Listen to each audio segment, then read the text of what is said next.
Chapter 14, Career and Finances. When you grow, the world around you grows too. After transforming yourself inside and out, a question naturally arises. What's next?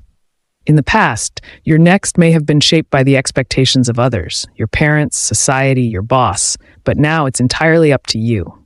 This chapter is about redefining your career, reimagining your relationship with money, and most of all, adopting the mindset of someone unafraid to start over. Because true transformation doesn't end with the soul or the body, it rewires your professional path too. Point 1. A career is not a job title, it's a journey of conscious growth. For a long time, I believed career success was a ladder I had to climb. But the higher I went, the more I realized I was climbing the wrong wall. A career isn't a straight line upward, it's a series of choices. And each new chapter is your chance to upgrade consciously. Your real growth might begin after a fall. You might change your field, your surroundings, even your country. And that's okay. What matters isn't just that you rise, but that you rise into a space where you can breathe fully. 2. Career planning begins with radical honesty. Ask yourself 3 powerful questions. 1. What do I truly want to give to the world? 2. What can I do better than most? 3. What would I keep doing daily, even without applause? Career growth isn't about flashy offices. It's about the depth of impact, the responsibility you're willing to hold, and the value you're here to create. Now build your map. What skills do I need to develop? Who could mentor me on this journey? What is my next meaningful challenge? Because a career is not about stability, it's about constantly evolving into your next version. 3. Lifelong learning is the key to surviving a world that reinvents itself daily. What worked yesterday may not work today. What works today will become tomorrow's baseline. That's why the winners of the future aren't the ones who know the most, but the ones who learn the fastest. I learn every single day. Courses, books, conversations with wise people, mistakes. These are my true universities. Don't wait for the perfect time to study. Find any space to grow. Learn not for the diploma, but for transformation. Chase understanding, not just information. Learn not just from teachers, but from life itself. Your ability to adapt rapidly is your superpower in this new reality. 4. Financial independence is a result, not a goal. We talk about career because it's a tool. But money is not the goal. It's a byproduct of the value you create.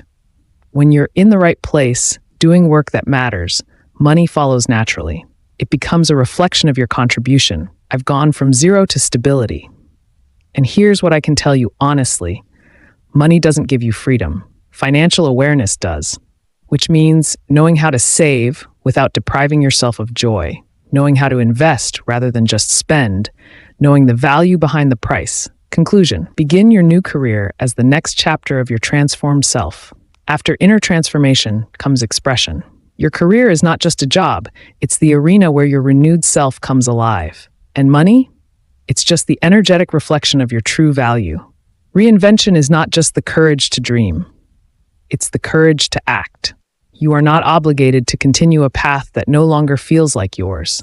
You have every right to redraw the map and start again. Financial literacy. Budget, saving, investing. Money is a mirror of your inner freedom. When we talk about personal reinvention, we cannot avoid the topic of money. Because no matter how deeply you transform yourself, your daily financial habits may quietly pull you back into your old identity. Financial literacy isn't about spreadsheets or numbers. It's about choice, control, dignity. It's about the ability to lead your life without living in constant fear of lack. Here, I won't give you banking advice. I'll share principles I've lived through.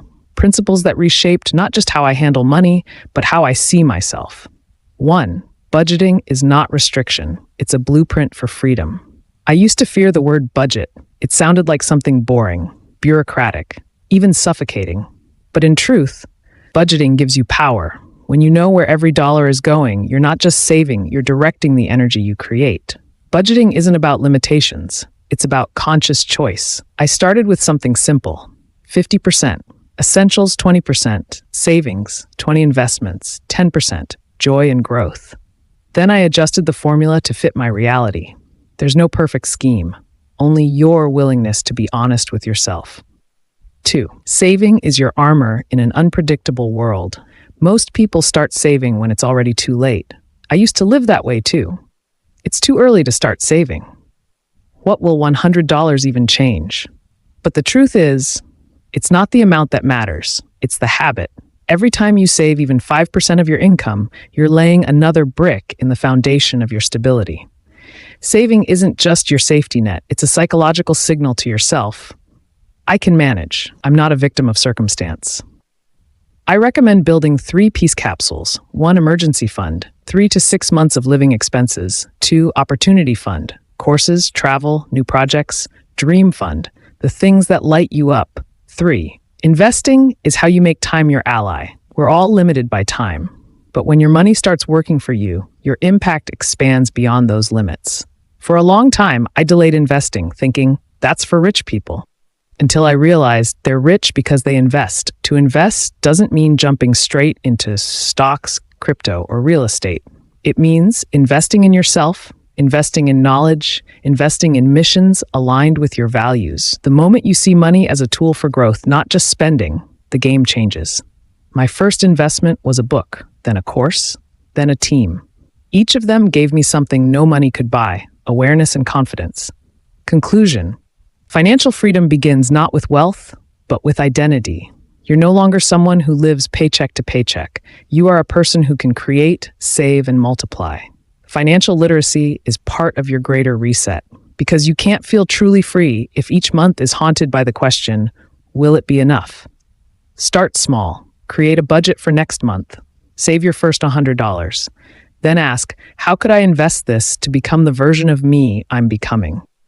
Because money is good, but when you also love what you do, you become unstoppable. Work-life balance and discovering your calling, when work no longer drains you, but fills you.